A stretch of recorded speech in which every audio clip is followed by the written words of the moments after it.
So quick introduction. My name's Sylvia, as you know, and I am Jim's daughter, even though we don't look all that similar. I don't know, he's crazy. He's a big nerd, he's a big introvert. You probably wouldn't think about it looking at him. Maybe he's talked about it a lot in Ask Jim. He basically reveals everything on there. He does? Yeah. I don't mind. Everyone in our family's pretty public too, so we're chill. We used to play laser tag all the time, and he used to take us and all of his kids. And obviously, when we were younger, he would easily beat us. I think he just liked being able to win against a bunch of children. And then as everyone got older, it's like they began to beat him one by one. Now he's like the worst. He's like really the worst one. So welcome to the Jim's podcast. We've got a really special edition. It's great to be able to relaunch a new division, but we've got a really special guest today. So if you watch the Ask Jim sessions, which a lot of people do, they will hear Jim reference Sylvia and Danny a lot. So finally today, we've got Sylvia who's relaunching a new division for us. So Sylvia, do you want to first of all introduce who you are and talk about the new division you're launching? Yeah, so quick introduction. My name's Sylvia. As you know, I am 22 years old and I am Jim's daughter, even though we don't look all that similar. Don't know if you can tell, similar features, the jawline, the nose. But yeah, that's pretty much me. We're launching Jim's Removals, very excited about it. So why did you want to launch Jim's Removals? Why was it removals? That anything you probably could have done? Why was it removals for you? Well, probably the biggest reason is because prior to this, I worked at a removals company for more than 2 years, which I know doesn't sound like that long, but I'm 22, so it's the majority of my adult life, basically. I worked there for 2 years, and then I managed there as well for around half a year, which was a really, really great experience. I just think, like, working there, it's just really clear to me what a good industry it was to be in for business. Service industry is great. Just being able to constantly find work based on just being in a little office and being able to fill out your schedule rather than being stuck in like a storefront. No offense to any of the retail owners out there or hospo workers or anything like that. But yeah, that was the big reason. I think I just saw that there was a lot of potential in that area. Also just like, again, I will say this a lot, but I do feel like the standard for customer service in industries like removals, but also service in general, has kind of slipped a little bit. People taking ages to get back to you. You know, sometimes people break your staff or they take ages to book you and just things like that. And I saw that there was a gap in that industry, especially as someone who uses those services herself. And I was like, I think we can do it better. And it's one thing to think it, and then it's another thing to actually go and work in that environment and be like, I am actually doing it better. Like answering people on time, constantly delivering great service, especially, for removals and things. But yeah, that was the main reason why it was removals in particular. I think I have a lot of experience in the industry, and I do feel like there's a gap in terms of the service, the level of service that's been given out. Yeah, and what inspired you to start a business at such a young age? Because you're only very young. So what inspired you to take the leap into it? Yeah, 100%. So obviously, family background.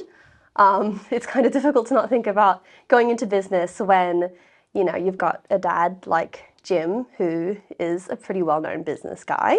I think that was definitely a reason why I've been thinking about going into business, but especially just working, being in the field, not just of removal. So I may be a bit of a nepo baby, I do see that, but I have been working since I was 15.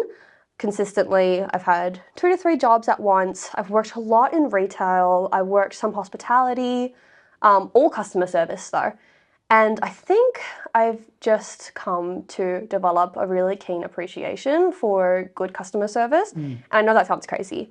Like, I know it sounds a bit like, oh yeah, of course. It sounds like something you put on your resume. Like, I have a passion for customer service. But like, it's true. It is soul crushing at times, constantly trying to live to the standards of customers, but it's also really wholesome, creating those genuine connections that you get with some customers, like feeling like you're actually helping them. And then, when you're working in retail and you're working in hospitality, you're trying to make customers happy, because some people, you really want to make them happy, they're really lovely.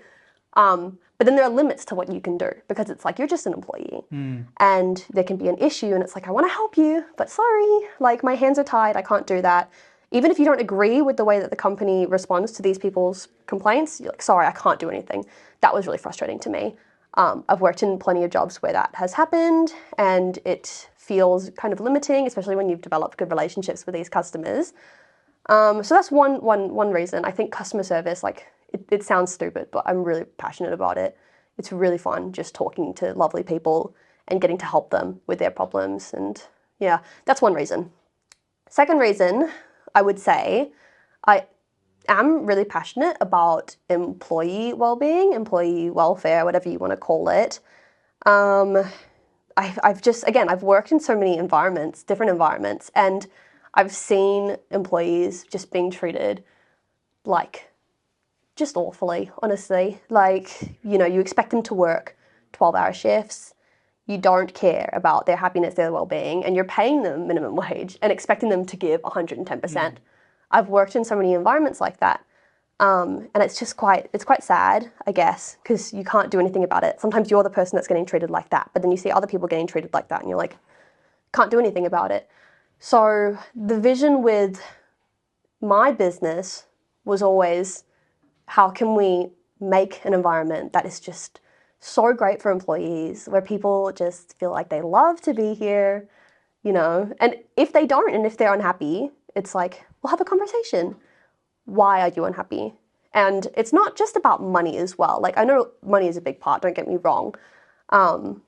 It's also about things like feeling like they're recognized, feeling like their safety is being respected, they're using the proper equipment, and also working with good people is a huge one as well. I found that an employee morale can change so much depending on the people that surround them. If they love their team, they love coming to work, So yeah, I think the vision with this was always, we want to create just like a really great place for employees.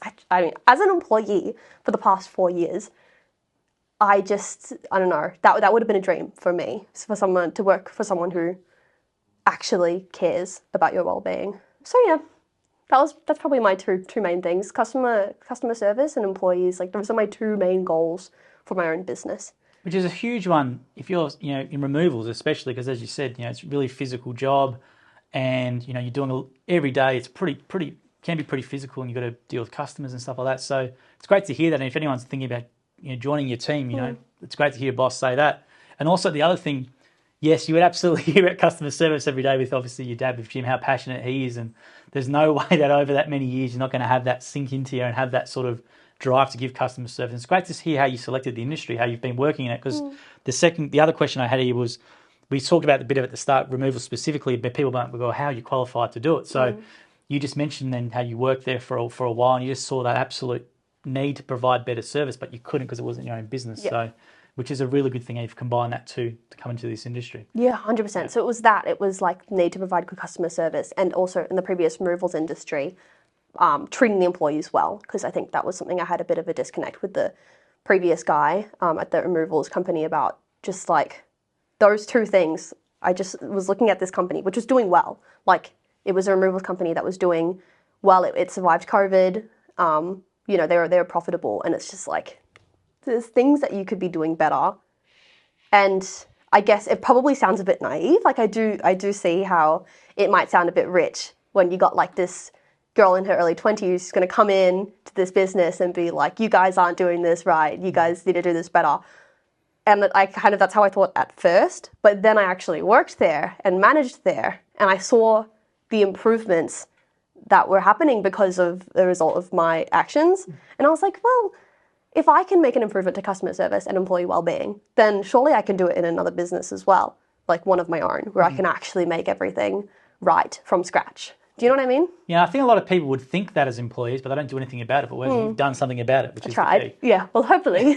Which is the key. We're on the way there. So you mentioned about being a woman. So I just want to ask this question then. What's it like being then a woman in a male-dominated industry? Because when people think removals, I think they think burly bloke sort of comes to mind all the time. So what are your thoughts about that? Yeah, 100%. I've been really lucky, I think. I understand how, like, it's not the experience for all women, because I know how it can be sometimes in other industries where I feel like, you know, there are a lot of men. I have worked at, for example, like retail stores where it's very like, you know, boys group type stuff. But for removals, I've had a really good experience, I think. And I think a big part of that is because a lot of our customers are actually women. I think people underestimate how much of the removals and general home organization is actually undertaken by women. Yep. Like, women handle most of that stuff. I would say probably 70, 80% of my customers are women these days, and at the previous company as well, which is, I love talking to women. Like, I feel like it's a nice change when, as a woman, you're picking up the phone, you're about to talk to a removals company, you're probably expecting some dude in a truck, and then you get to talk to another girl who, you know, might be able to empathize a little bit, might be able to kind of speak your language. You know, I'm not saying that men are worse at customer service. I think that they, you know, they're great in their own ways, but especially when it comes to that, you know, woman-on-woman communication, there's something to be gained, I think, by being able to speak the same language, you know, by being able to communicate like that. No, it's a great point, because we have a lot of more in the gyms group overall, more customers of ours are women than men, and we have women who are in, so let's say building inspections, right? We've got a lady called Laura, lovely lady.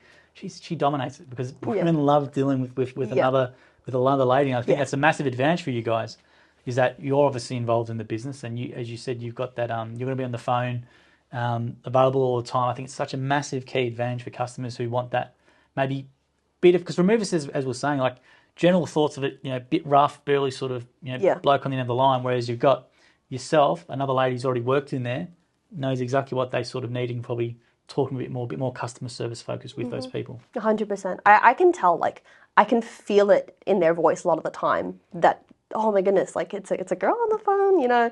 It's a nice surprise, I like, can think, yeah. I think so. Yeah. So yeah, like, in general, I would say it's a good experience being able to be in this industry and offer something like actually unique. Obviously, I know other companies have got, you know, female operators as well, but, you know, being the owner, I feel like I can address those concerns, you know, directly, personally, which is always fun. So yeah, like, I think it's been a pretty good experience so far, especially at the previous company. You know, it was also removals. I, again, felt the same, like, most of the customers were women. And the good thing as well is, like, I thought going into that role and going into that industry that maybe people would respect me less, because a lot of these dudes are, you know, like, tradie, gruff men type, and then they're also older than me. And I thought, maybe is there going to be, like, some authority issues, like, they won't respect me, which is, like, understandable, I think. It's understandable to have that fear, but nothing. Like, everyone has been so nice. Maybe it's because I'm a girl, people are respectful. They don't want to, you know, fight with me or anything or argue with me, but everyone's been super nice so far. I'm just hoping it stays that way. Yeah, I think... Not a challenge. Well, I think there's a slowly moving, I see it a little bit online with women-led businesses. So there's a lot of women-only, let's say, painting businesses and stuff, and they promote that really heavily. And a lot of customers prefer that as well. So I think having that in removals, I think, is a really new thing to the market. I haven't really seen that at all. So you could be a bit of a pioneer with this sort of this approach, I think. Let's make it a women's industry now. Absolutely. So you mentioned your father earlier in the interview. So, but how about your other members in your family? How have they influenced your business? Yeah. Okay. That's always an interesting question, because obviously everyone knows my dad. Who doesn't? But what a lot of people don't know is my mum is also a very successful businesswoman. She's fantastic. She's amazing. It's just been, like, such a crazy opportunity being able to grow up with both of them. I know that a lot of people, like with parents, you do tend to get, you know, two people being in business because they'll work together. And that has happened with my mum and dad, but they've also got their own separate projects. But yeah, it's really interesting because I feel like in terms of their business management styles, just completely different, opposite ends of the spectrum. Dad's really big picture. I think it kind of makes sense because, you know, big company, big picture, you can't really afford to be micromanaging everything when you get to this size. But yeah, super big picture, very much like company values, ideas, you know, just like future projects. Like, he's always on that kind of stuff. which is really inspiring, and it kind of gives a good direction for me when it's like I'm thinking about the future of my business, you know, where I want it to end up. And then on the other side, you've got my mum, and she is fantastic. She is very detail oriented, I think is probably the best word to use for it. She's very much get into the nitty gritty. Let me figure out how to do everything. Let me know how to do every role in my business so that if someone's not there one day because they're sick, she'll jump in and she'll do it. Dad's great. I don't think he could do that. I don't He definitely couldn't. do No, that. he definitely couldn't. He couldn't sit here and talk to me on a podcast for like, yeah, you couldn't do that. You couldn't do that for like, honestly, 10 minutes. You'd probably go crazy. But yeah, it's like, she's very practical, and I really admire that. And Dad always says to me as well, he's like, listen to your mom, like take advice from her, because there's a reason why she is also so successful in her own right, and he won't learn how to do that. It's not in his nature to be able to be like that. But yeah, it's just like, it's so interesting. It's like these two opposite ends of the spectrum, and I can learn from both of them. Yeah. And they both give me different advice about one problem. Like I'll come to them with a problem, they'll give me completely different advice. Both valid. Try them both out. Like see which one works better. It's really, really fun, I reckon. But yeah. Yeah, you got the best of both worlds. You've got the visionary, which is Jim, and you've got the operational style, which is your mum. So you've got the both together. I think, yeah, mum's advice at the moment is honestly probably more helpful. Helpful is probably not the right word, but because we're growing. More specific. We're growing. So, you know, it's good to get like that really hands-on advice, you know how to deal with things hands-on. Dad's advice is, again, very abstract, and I hope to get to the point in my business career one day where that will become really applicable to me. But yeah, again, it's just crazy. Like imagine having these two great business people in your ear from when you are literally like 2 years old and you've just learned how to talk. Yeah, I'm very lucky, I think. Absolutely, it's a great start. So out of all the industries, why did you choose the moving industry over all the different service ones that are available out there? Yeah, 100%. So aside from the fact that I have experience in the moving industry, because obviously we've touched on that already, you do what you know. I think that's always a good place to start, especially in business. But I think the reason I was so keen to get on board with removals is because I feel like there is so much space to give that great customer service. It's an industry where a lot of the customers are quite stressed, and it's like, I get it, obviously. If you've ever moved before, you get it too, because you're entrusting these people with literally hundreds of dollars, thousands of dollars of your personal items. And it's already stressful enough because not only are you doing that, you've got to find a removalist that you can trust. You also have to find like a new apartment if you haven't already. You've also got to find someone who can clean up your house for you or who can paint it for you if you need to get it painted, all that stuff. And then you need to transfer utilities. It's just like, it can be, for some people, the most stressful time in their life. And so I think that a business who is able to come in and help you in the most seamless way possible, you know, just take a big load of that stress off your shoulders, like that is so valuable. I think going into an industry like that and being able to help these people that are so stressed by just being kind, being thoughtful, showing up on time, answering all their calls and texts immediately, there's so much value to that. I'm not saying there isn't value in other certain industries. Like obviously people who are in other industries should also be doing that. I just think that because these people who are moving already have so much on their plate, it's very rewarding to be able, as a company, to help them through that time, help them through that transition. It's a great point because I don't think anyone likes moving, right? So I've got to move and everyone's probably just dreading it. All right, 3 days I've got to do this and this and this, right? Which sucks because it's like, it's a new house. Like it should be exciting. You should be so excited for like this new chapter in your life and this lovely new place that you're seeing for the first time. But yeah, 100%. And that's why I think it's such amazing. It's such a really good gap, as you identified earlier, just because I don't think it's one of those things. If you have a good moving experience, there's someone you're definitely going to refer to other people. Or when someone in 2 years' time mentions that I've got to move, they will remember you and give you a referral from 2 years' time. You never forget good movers. Absolutely. And I think that's a really good industry to get into because you're right. You won't forget a good move because 100%. it's an intense experience. You're there with that person for 2-3 days sometimes maybe, and you're trusting them with all this sort of stuff. You just want it to be as stress-free as possible. So anyone who can make that easier is going to do really, really well. I think so. Now, real quickly, I've got one more question here. Now, because you're Jim's daughter, what would you say to anyone who might be in the comments or something going, oh, they're just getting, nepotism. It's Jim's daughter. Yeah. Of course they're going to get this and that. So what would you say to them? Like, I wouldn't say I disagree, just because I understand the amount of privilege that I have and the good fortune that I have. Like, I am really grateful for the fact that I was raised by two wonderful, hardworking parents who built all of like their own, fantastic businesses, and they're able to pass this knowledge on to me and then also afford me the opportunity to do something like this. So I wouldn't try to go outright and say, no, that's not nepotism. I don't think that I would have this opportunity if I wasn't Jim's daughter. In saying that, I do think that I am capable of this. I think that I have the skills necessary to do something like this. And not only that, but like I have done something like this. Like I have managed a removals company before, and I felt that I did quite well. And the numbers said I did quite well. So like, if Jim wasn't my dad, would I be sitting here? Would I be having this talk? Probably not. Maybe it would be a few years down the line. For a lot of my life, I think I really struggled with the idea of, oh, like, you're so privileged, you shouldn't be accepting this help, like just trying to be super independent, trying to live on my own, pay for everything by myself. I moved out of home really, really early, just trying to fend for myself, all of that, working 2 to 3 jobs. And I think that's valuable, don't get me wrong. I think that there was a lot that I learnt from that.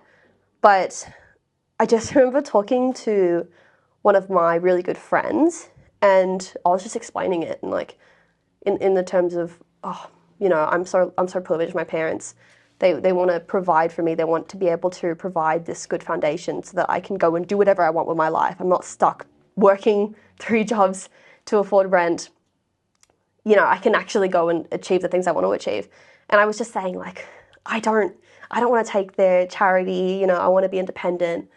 And then he was like, what are you talking about? Like, do you think the world is going to be a better place if you don't take these opportunities? Like, they're not going to give the money to someone else, Like, are you really going to look back, He actually said specifically, he said, like, are you going to be on your deathbed and you're going to be looking back at when you were in your 20s and be like, thank goodness I didn't accept any help. Thank goodness I really roughed it out for the next 5 years and didn't get started early.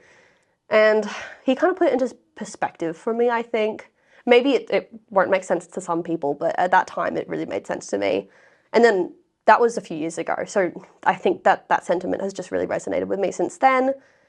The fact of the matter is, if I was taking a job from someone else, like if this was someone else's position, and then my dad came to me and he's like, someone else has got it, but I can give it to you instead because you're my daughter. He would never do that. But if that was it, then obviously it's like, don't take that. That's nepotism at its worst, I think. But no one was doing this. No one was starting a Jim's Removals company. And I was looking at it, I'm like, I think we have the opportunity to do something really good here, especially for employees. We're really looking at, trying to treat these employees better than they've ever been treated before. Just listening and providing a safe work environment. And I'm like, well, if that's like nepotism, then maybe I'm a bit of a nepo baby. But how bad could that really be? That's kind of my thought process around this whole thing. So you can call me a nepo baby. I don't care. But look, removals is something we need. Yes. We need someone to do it because we get unserviced leads and we don't like unserviced leads, and we need someone who can do it, who's going to do a good job. And, end of the day, who better than Jim's daughter? Because if you don't do a good job, you're going to hear about it more than anyone else, even the franchisees. So you're going to hear about it more than anything else. He's tough. Don't think that just because he's my dad that he's probably going to be harder on you than anyone else. Because I see him, and every time we do something wrong, he brings it up. Yep. And he doesn't stop talking about it for a while. Like, he is tough. He is, even when we did franchisee training, which was really, really fun. Love franchisee training. And we were doing the quizzes. We did the Kahoot quizzes. Yeah. So fun. But if he was there and I was getting the questions wrong, he'd call me out in front of everyone. Oh, yeah. Like, just let it be. Like, just keep it a secret. You So know? the point is, you're going to get probably things going to be harder on you than probably any other franchisees in as well. Yeah. But the thing is, well, you're building it from the ground up. You're not coming and taking over with multiple you're building it from the ground up as well. So it's going to be hard slog, as you'll be aware of as well. So you've got to put that hard work in. So you're not coming into just a ready to go 20-person business. Yeah. You're starting it from the ground up. Yeah. I think we're going to do a really good job. I think we can build it into something huge. We're already getting leads all over Australia. So that's the goal, obviously, to build our company to be all around Australia. But yeah, I think, again, it's obviously an opportunity I feel very lucky to have. And I can recognize like the huge amount of privilege that comes with a position like this. Yeah, but at the same time, it's just like, what are you going to do? Just say no to everything in life because you don't want people to think that you're something or other? I don't know. No, we need it. People can have their opinions, which is what's going to happen during the social media, but we do need removals, and you're probably going to get better service because, as you know, your dad's involved with it, and he's going to be right on it. I was going to say as well, a couple more questions which aren't on the sheet. Is the should people help the mover? So it's a common question I see online, and it's probably one of the most searched things that come up. Yeah. Should you help the mover? Yeah. What's your thoughts on that? I love that. It's honestly a lot of questions that you get even when you're out in the job and the customers are kind of like, should we help you? Like, it's up to the customer. So it also depends on what kind of rate you're getting. So for example, if you're getting an hourly rate where they're charging you per hour for the time that they're committing, then if you want your job to be done faster and you want to pay less, then help them. Always ask first, but it's totally up to you. Like in that kind of situation, it's like just if you want to get the price down, help them. I will say, make sure that you consult with your remover first, just so you're not trying to grab anything that's really fragile, really heavy, anything that is, needs like 3 strong men or whatever, 4 strong men. So yeah, consult with the mover. General rule of thumb, take smaller, non-fragile items and try to move things only when they're unloading the truck as opposed to loading the truck, because there's a lot of science that goes into loading the truck. And if you load it incorrectly because you're trying to help, it can end up taking more time, which isn't going to be good for your hourly move. But yeah, other than that, like if you've got a flat rate quote, which I know a lot of companies do these days, it's up to you. It's not going to make a price difference. If you want to feel like you're being a good Samaritan for the day, then help them. That's always a nice thing to do, I think. But yeah, I think they will totally understand if you want to just lounge around and sit on the couch and watch them do their work. It's what they get paid to do. The reason why I asked that, because I've always helped them move, and I feel guilty. I could not stand there and watch them do it. Yeah, some people maybe like could. That. Yeah. I feel guilty, so you have to go first. So it's 100% okay, but check with your mover first. Check with your mover first, yeah. Common question that people ask is, do they need insurance themselves to cover the removalist, or how does the insurance side of it work? Depends on your removalist. Make sure to check before you book anything, just on the phone or on the website of the removalist, what kind of insurance they have, what they cover. Most good companies should have insurance. You shouldn't have to deal with anything. Most good companies should want you to just be able to book with them and not have to worry about booking all these additional things. So yeah, I would say if it's a good company, like we have insurance, we have damage-free guarantee, so we'll cover anything if it's broken, except some, overly expensive, like 5,000 plus artworks, things like that. So yeah, it depends on your removalist.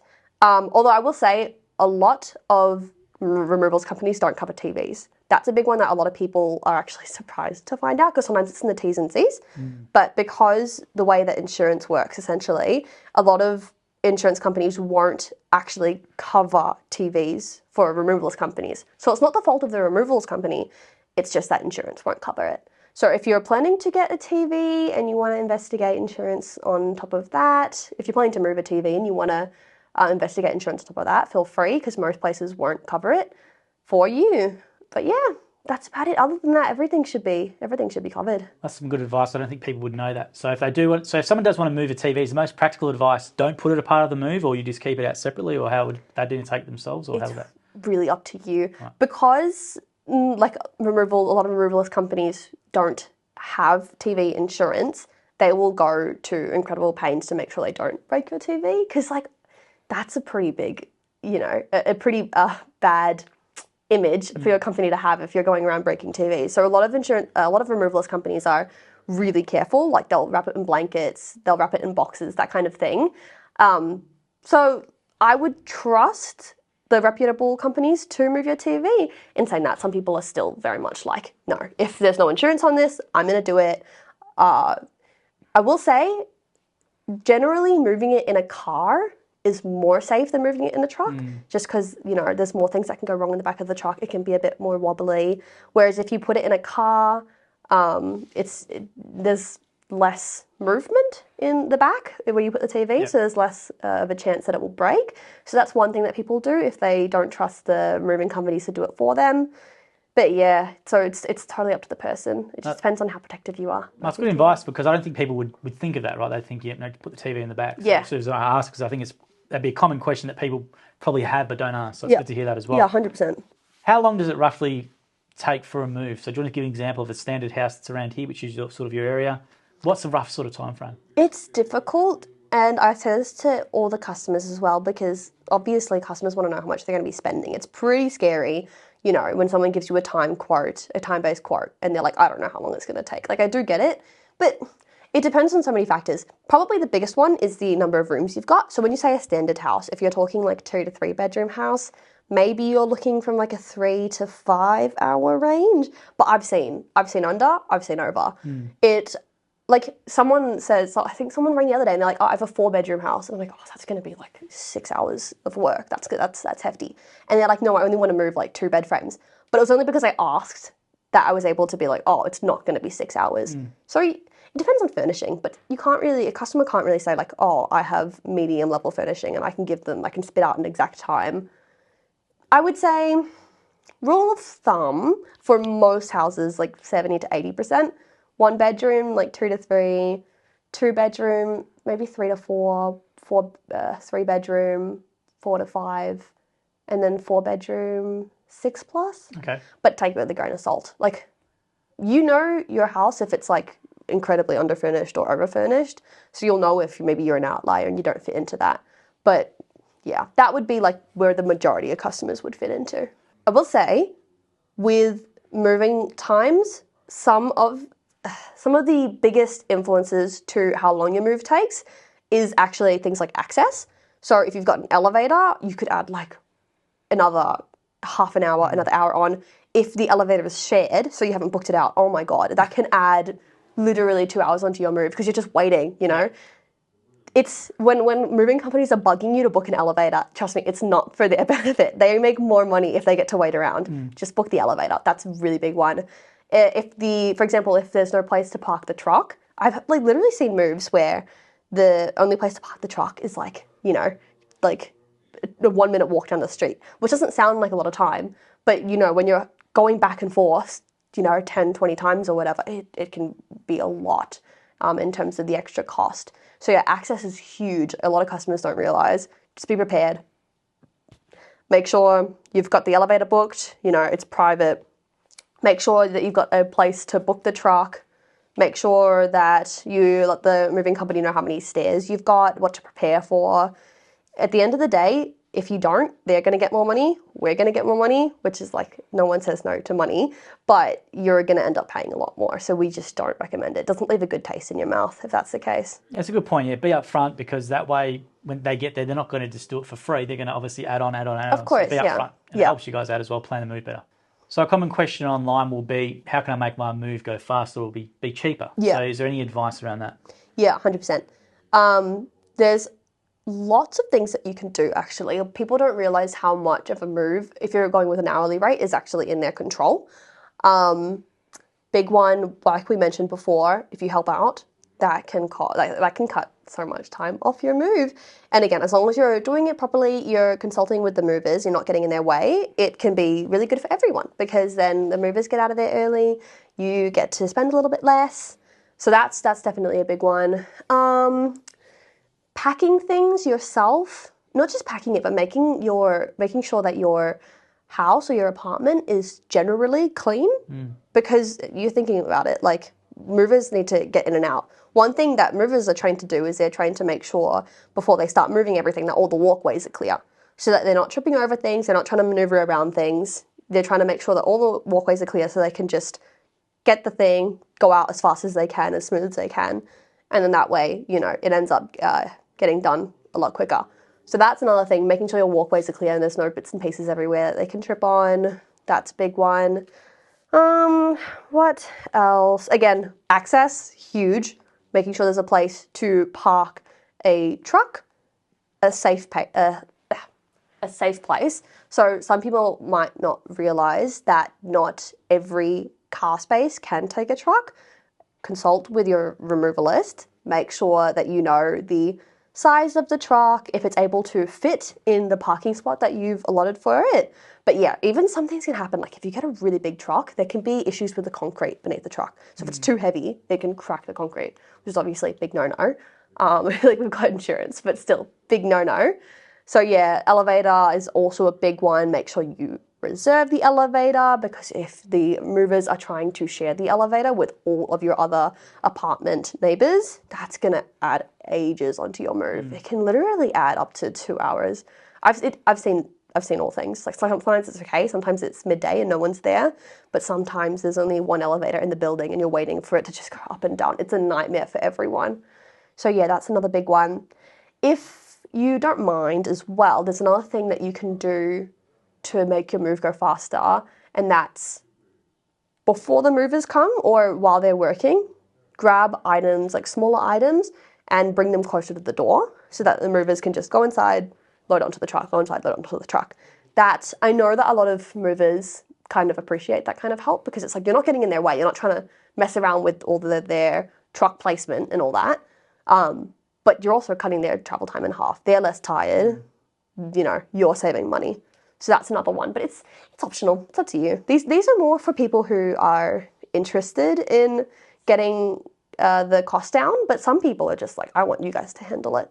And I would say a lot of our customers are like that. They're already too stressed. They're already doing other things. They're already thinking about other things. They're just like, no, you guys handle everything. I'm going to go sit down, which we love as well. Don't feel bad about sitting down and not doing anything. It's really fine. Yeah. Like, again, it's what we're getting paid for, No, it's good for people to know, because I've moved a few times and I always help them move. I have to. I'm glad to hear all the things you said I was doing. So yeah, you're doing it. I'm glad to hear that was the right thing. Yeah, absolutely. Close by the door and taking it for them as well. 100%. And I was going to say then as well, Sylvia, so if someone wants to get a quote from you guys, what do they need to do? Yeah, just you can either go through our website, which has the form, and they'll send it to office, and then we'll get back to you then, or you can just call Jim's as well. So those are the two main ways you do it at the moment. But yeah, if you call Jim's, they should get back to you really quickly, and they'll pass a message on to us, and we'll try to get back to you incredibly, incredibly quickly. That's kind of our goal. Super fast customer service. We're very speedy. Awesome. Now, the other question as well, why do you think young people don't think of small business ownership? Because you're only 22 and you would have went through school and stuff as well. Yeah. I'm a bit older, but same thing as you told uni or maybe drop out early into a trade. You never really taught about small business ownership. So why do you think more people aren't getting into businesses, or why do you think that's not an option? Yeah, I think it's definitely a scary prospect. I think it's something that might only be, I wouldn't say a possibility, but it might only be appealing to people who have a lot of self-control, the kind of people who are very self-motivated, not the kind of people who have to listen to a boss to get everything done. So yeah, I would say the biggest thing is you do need to have a really good deal of responsibility and self-control. That's kind of what deterred me, at least. I can't speak for every young person. But obviously, funding, you don't have money at this age. So it's pretty scary. I mean, obviously, I'm in a different position. I'm very fortunate. But a lot of people simply just don't have the funds to start something like this. Although I will say to that as well, I was talking to my partner about this, just the prospect of starting something like this early. And we've been thinking about starting a business for ages. It was like a phone shop before. We're thinking of doing a real estate business at one point. It's just crazy. And the conclusion that we came to, because we have savings, the conclusion that we came to is well, we've got these savings, we can use them and we can try something now. And we can fail miserably. We don't know what we're doing. In those businesses, we might have no idea what we're doing, lose all of our money. That's still better to me than, being 35 with a mortgage and 3 kids and then trying something. Not saying that that's not valid, but I think the case I'm trying to make is that as a young person, there's not as much riding on your shoulders. Yep. There's not as much responsibilities. If you want to try something like this and you fail, like, so what? Most of us don't have any savings when we're, in our mid-20s or even late 20s. Like, a lot of people don't have savings. And I guess at the end of the day, it was like, even if we failed miserably, we still had this great learning experience. Like, a lot of people don't know this. Actually, maybe they do. I don't even know if I'm allowed to say this, so I'll have to ask Dad if we need to edit it out later. But, before Dad started gyms, he was a lawnmower since he was literally like a teenager, because he just did it as, just random errands and stuff like that, helping neighbours mow their lawns. But he tried so many different businesses before he settled on this one. I say settle, I don't really know if he settled into it or if it kind of just happened to him and he just got too successful. But he tried so many different businesses. I think the last one that he did before gyms really took off was like a DVD store. Yeah, computer shop. He did. Something yeah, like that. he said this on his books. That's all good to put in, because he put the and way. Okay, He tried cool, a computer yeah. shop. He tried all. Yeah, this I have stuff. no idea. Yeah, he tried these things. Yeah, he mentions a lot, so it's all good. Yeah, I don't know if he wants me to talk about his failed business ventures. That's all. No. But no, he's pretty humble with that. But like, yeah, that was when he was in his mid to late 20s, and he lost a lot of money from that. And I think the lesson to be learned is just like, that's really good experience. I know you lose your money, and like, it probably sucks. Like, I can imagine losing all your savings and everything like that. But you lose it and then you think about, well, why did I lose it? And then you try again in the future when you've got a bit more saved up, and then you've learned something. So well, the way that my partner actually worded it was like, if you put money into this and you lose it all, but you've tried it, you've made a go out of it, that is like the best learning experience that you can buy, because you're paying for the learning experience, but you're getting something out of it. That's true. It's a great attitude, and doing something at your age and just trying it. You don't have the responsibilities of a family and mortgage and stuff like that, so you can do that. Yeah. And as you said, the best teacher is not a uni degree or anything. It's just that real life experience, and you get that from doing this, right? Yeah. And because you're invested in it, you're going to try way harder than if it was your employee at someone else's business. I think young people don't realise how much of an advantage they have and how much more maybe mature maybe they were than their parents at that same age sometimes, I think. So I think doing it at your age or younger people, we've got a few more. The only reason I asked that because we've got a bit selfish with the gym's content.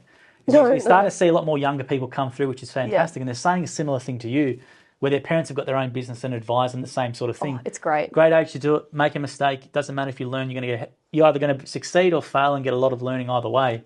So it seems to be, it's just like a win-win proposition almost in a way. Children of business owners, that is like the best opportunity to go into business. Like, you've got a full-on mentor that is going to be answering all your questions, that's been through everything that you've gone through. It's essentially just like having your own 24/7 mentor. It's the best. I've got 2 of them, so I'm really lucky, and they're both fantastic. But yeah, like, I reckon if you've got a parent in business and you want to give it a try, it's like, you lose all your savings, so what? Just like, it's basically the same, in my opinion, as going and spending it all on a holiday. Yeah. Like, probably more relaxing to go on a holiday, but at the same time, it's like, this is a really good learning experience for me.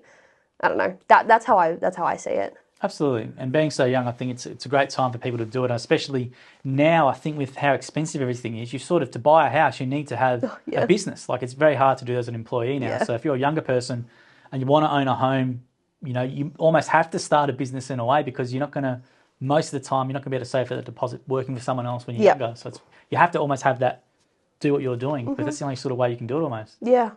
No, definitely. And, like, I think it probably does sound a little bit rich, talking about how I think that young people should start businesses when obviously I've been afforded this like great opportunity. But honestly, like, especially if you're looking at things like buying a franchise, you can get those kind of savings. Like, I've got savings. A lot of people I know have savings. It's just about what you spend it on. It is possible. Obviously, it's a lot easier when you've got contacts that can help you, but it is possible. Yeah, well, it has a fairly low cost. So, some gyms franchises like laundry you can get for 12 grand. Yeah. Some are, 20, 25 grand for mowing and stuff. And we do have young people who are coming in with their own savings doing that, which is fantastic to see. And they're doing really, really well, because they're investing in themselves. Exactly. So high stakes. Yeah, absolutely. 100%. I just think it's definitely achievable. Yeah. It's difficult, but it's achievable. And again, like with gyms, this is going to sound like a huge like Jim's plug, but it's because I am his daughter. So I do hear about this all the time. The likelihood that you're going to succeed past your first year is so high compared to if you go and do it by yourself. So you're not looking at it and you're being like, okay, well, there's a 30% chance I succeed, or there's a 70% chance I lose all my savings that I've worked for the past few years. It's a lot better than that. You're probably going to have to put a lot of work in, but at the same time, if you go with, you know, if you go with a business that's known for, you know, creating successful franchisees, there's not that fear in the back of your head where it's like, I'm basically just, I'm gambling on this. You've got people who are going to support you. Absolutely, yeah. We've got things like the paperwork guarantee in place, and there's so much mentorship around, and the brand just works really with most things. So it's a really good opportunity for younger people to have a go. Yeah. I was going to say as well, another couple of questions for our socials. What's something about your dad, Jim, that we wouldn't know? Because we obviously do ask Jim, if we hear everything from Jim on Ask Jim. But maybe is there something maybe that only you guys would know about him that maybe the general public wouldn't know? Yeah. I was actually thinking about this because I'm like, should we do it Ask Jim, but you ask me and then I tell you what I think about it? Yes, yeah. I don't know how good that would be, to be honest. Could do that. Well, it's something that people don't know about Jim that I would know about him. Yeah. He's pretty public, honestly. Like that's the good thing about him. He's pretty open about his mistakes. I don't know. He's crazy. He's a big nerd. He's a big introvert. You probably wouldn't think about it looking at him. Maybe he's talked about it a lot in Ask Jim. He basically reveals everything on there. He does? Yeah. I don't mind. Everyone in our family is pretty public too, so we're chill. But yeah, big introvert, big nerd. When you say big nerd, like what does he nerd out on? Is it video games or what is it? Well, not like video games in like the cool like shooting the things. old computer game sort of ones, yeah? It's like all the strategy games. I never got them. He always tried to get me into them when I was younger, and I was just like... Is it Age of Empires and stuff like that? Yeah, and he plays like this game called Conquest. Yes. If you know him, you've seen him. That's the thing. Yeah. You've definitely seen him. But he's just nerdy about everything. He's got... everyone will know this as well because he doesn't stop talking about books that he's read. He's a huge reader. It's just like little library full of books at home, which is great because I'm also like a big reader too, so I will steal some of his books. Although recently he reads a lot of non-fiction, which is like, it's not. I mean, it's useful, but not really my thing. He probably talks about his apocalypse prepping a lot too. He's a big sci-fi, scared of zombies kind of guy. He does. Yeah, he wants to do Jim's prepping at one stage. Yeah, he actually came to me and asked me to design the website for that. So I used to do a bit of website design back in the day. And it was just like, you're actually crazy. That was in the middle of like COVID. So I remember, yeah. And that was just crazy because it's like, you're already on the news and people are like calling you crazy for going up the Prime Minister. And now you want me to create this website for you that's going to make you look even more crazy. I don't think he cares about his reputation. He doesn't care what people think about him. I was going to say, which I think is refreshing, because the reason why I think we do so well online now is because it's just honesty. Like there's no CEOs who are honest. Like it's just it's full honesty from a company, right? 100%. So I think it's actually like, even for me, and again, I've known this guy forever, it's really interesting and fun to see, especially now that I'm going into business, you know, just like looking at how this business is run, the business that I've literally grown up with, and being like, yeah, it's actually pretty cool that he does that. And it's inspiring me to be really hands-on, you know, with my business. Because I think going into this, I was like so worried that it's like I have to act really serious and I have to be this, you know, really distant, kind of cool and like serious manager, which is not me. Like, it's not me at all. But I was like, should I maybe act a bit more serious and detached? But Dad doesn't. No, he's very down to earth. Yeah. very humble, down to earth. He plays like chess with the IT guys at like lunch. And he used to play racquetball all the time, but he stopped playing me because I was beating him in the net. That's why he doesn't like that. No, he doesn't like it at all. I've worked that out. We used to play laser tag all the time, and he used to take us and all of his kids. And obviously, when we were younger, he would easily beat us. I think he just liked being able to win against a bunch of children. And then as everyone got older, it's like they began to beat him one by one. Now he's like the worst. He's like probably the worst one. And we haven't gone to laser tag in a while. Yeah, that makes me feel a lot better. With racquetball, we used to play all the time. Yeah. I started beating him a bit, and then the invitation stopped after that. So I'm glad to hear that. That makes my mind a lot easier. He doesn't like losing. I know he doesn't. But that was fun. Yeah, he's really big in laser tag as well. But yeah, no, he's pretty public. Honestly, he's a wild one, definitely. But yeah. Well, I think it's refreshing. I think, you know, it's good to be, you know, no one's going to like you or you know, all the time, but it's good to be honest and Yeah. and we watch what we try and do. So I was going to say then for you, if you weren't doing removals, which other gyms division would you look at? Which other one Oh would my appeal to you? goodness. I've honestly never been interested in joining any other divisions, which, like, that probably sounds really bad. There are lots of people who are fantastic at their jobs and who love what they do and who get paid like crazy here. You know, actually, I always used to say, like, if I was a boy, I probably would have gone into mowing or something. I don't know why, but I can't reconcile the idea of me on like, you know, a lawnmower. And I don't know, maybe it's just not me. Maybe it's not the fact that I'm a girl, but it's just like the kind of girl that I am. If I was a boy, like mowing would be great if I didn't have like terrible hay fever or dog wash. I hate dogs though. I don't hate dogs. Cut that out. No, I don't hate dogs. I am really allergic to them. So that's probably one thing. But yeah, like I think that's kind of why removals was so exciting for me, because I'm like, damn, I didn't even think that this could be a gyms division. I don't really know why it hasn't taken off. I don't really know why there aren't people who are rushing for this opportunity to start a gyms removals division, because it works so perfectly, like hand in hand. You know, you've got one of the most stressful experiences of someone's life where they're entrusting like thousands of dollars of their items, and then you've got like one of the most trusted brands in Australia. Yeah. It's like it goes so well together. So Absolutely. for me, it was like before I worked at the removals company and before Dad, you know, talked to us about this idea,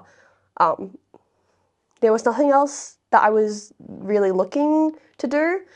To be honest, I don't know if this is like treason or something, but I was more interested in what my mom was doing, because she does obviously she has an accounting business. She's got a building, what do you call it? Development sort of stuff. Yeah, development business. Like she's been talking to us about that forever, and that all sounded really exciting to me. So I was actually more gearing towards that direction.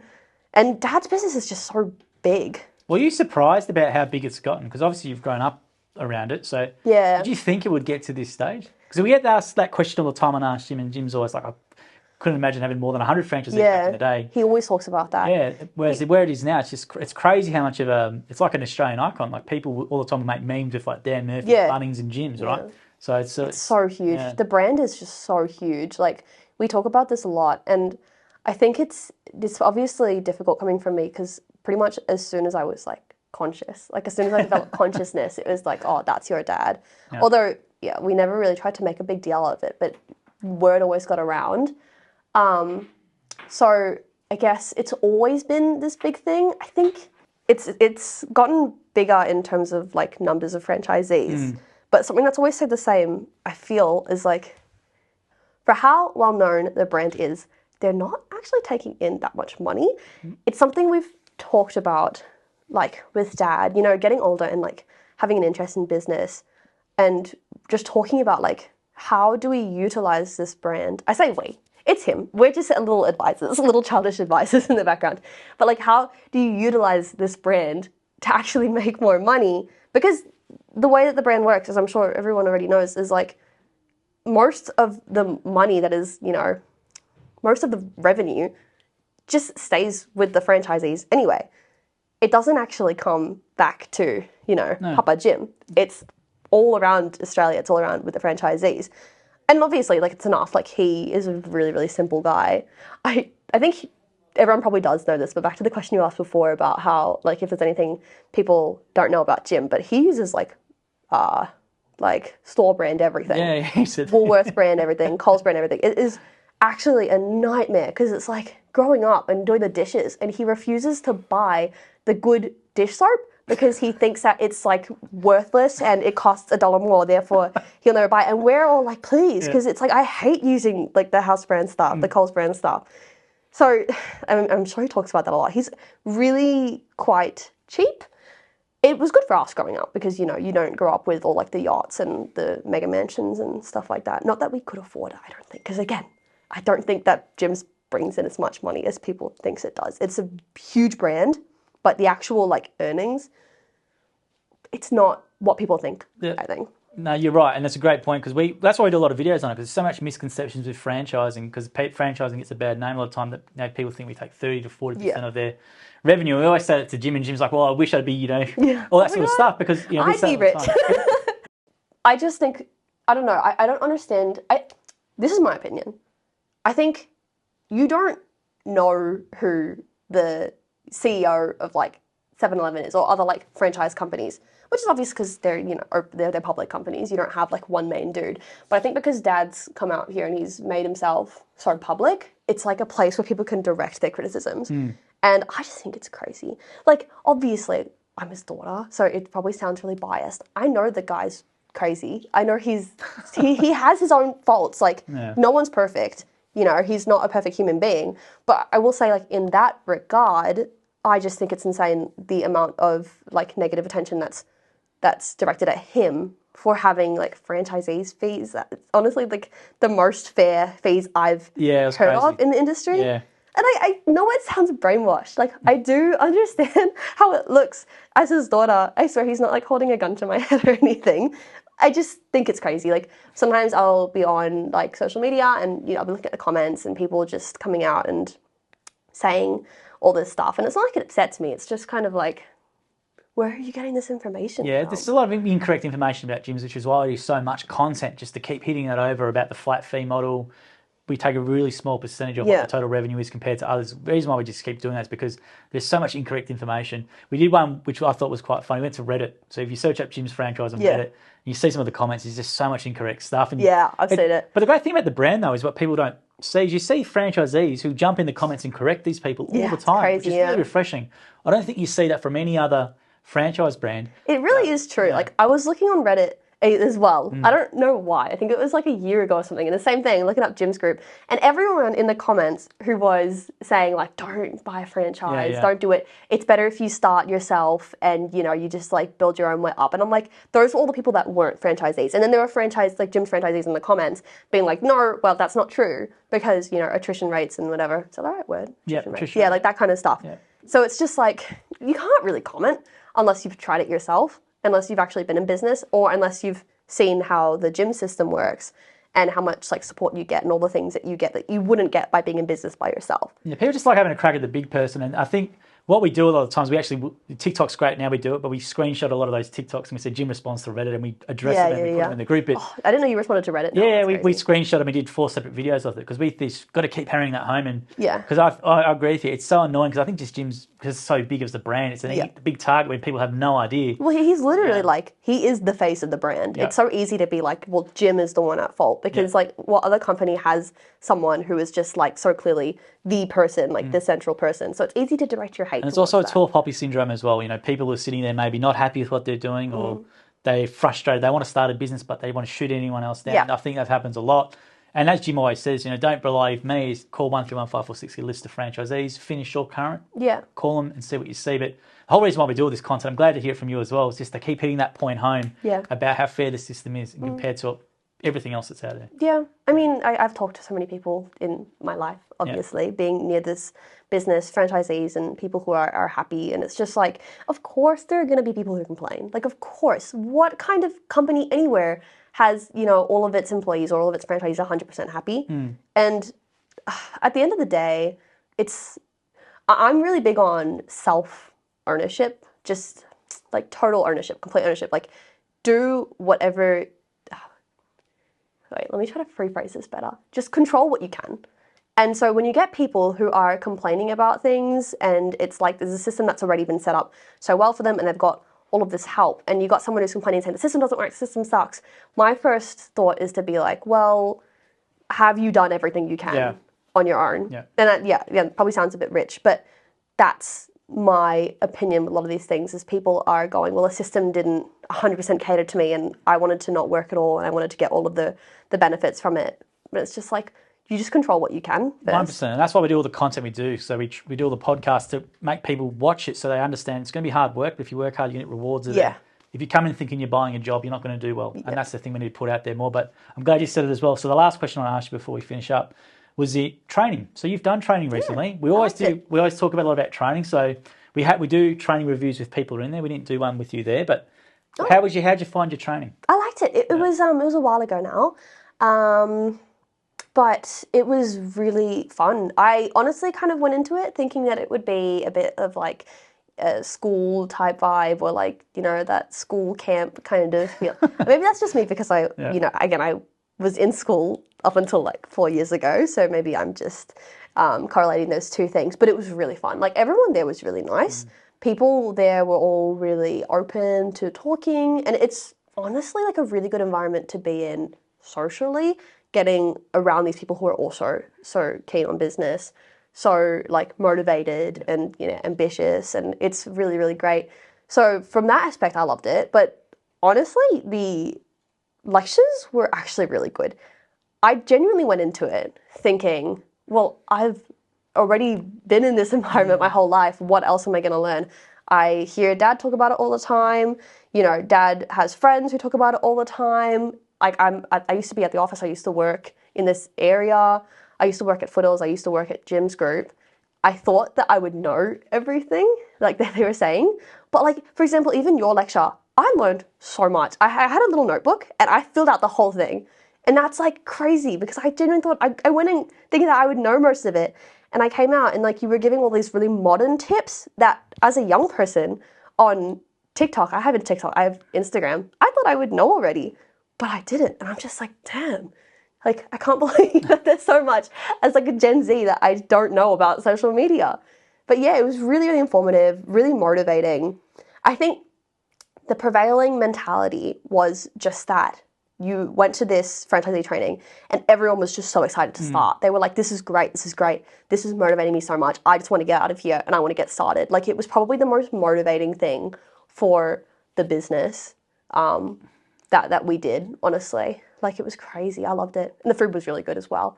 It was really good. Good, because the reason why I do a lot of videos around it is we want to try and paint you. It's not that scary to come to it because people got to fly to Melbourne or 3 days there, but it's a really great experience, as you said, and you're surrounded by people who are all in the same boat. People are really... You're all in the same boat there. I thought it would be weird because, like, obviously at the start, everyone was like, oh, no one recognized me, but then Dad kept talking to me because he liked singling me out. He pointed you out, didn't he?